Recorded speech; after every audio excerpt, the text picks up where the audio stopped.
Family is love. Hindi mo naman sila kadugo or kamag-anak or kaano-ano.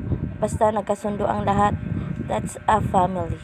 Yun ang para sa uwi. Ang time na, galing pa pala kami dyan sa night swimming. Yan po yung mga pamilya namin. No?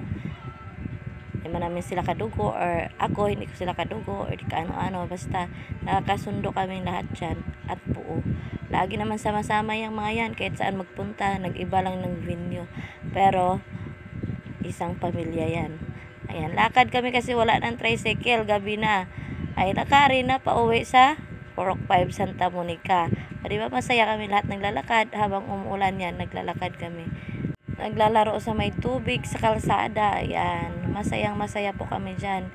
Kahit gabi na, mga ano-ana ata yan, 11 or 11:30 na yan. Dumaan kami dyan sa barangay, Purok 2 na yan, Purok 2. Papunta kaming Latribe dyan kasi doon kami dadaan, magsushortcut na lang kami. Wala na talagang tricycle dyan, kahit anong gawin mo, wala, mahirap ang tricycle dyan, kaya lakad is life. Ayan, I love Santa Monica. Yan po yung nakasign yan, malapit na po kami sa paliko ng Latribe or North Grove. Ay, doyan muna sila, napagod yung papa niya kakabuhat isa-isa. Yan na naman yung isa kong anak, bye, iniwan ko sila.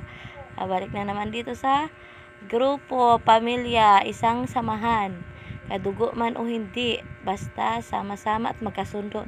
That's a family for me. Ayan, nagsayahan ang lahat. Ayan, nakitang-kita niyo naman sa mga mukha nilang masayang-masaya po sila dyan. Ayan, si kuya, ate ko.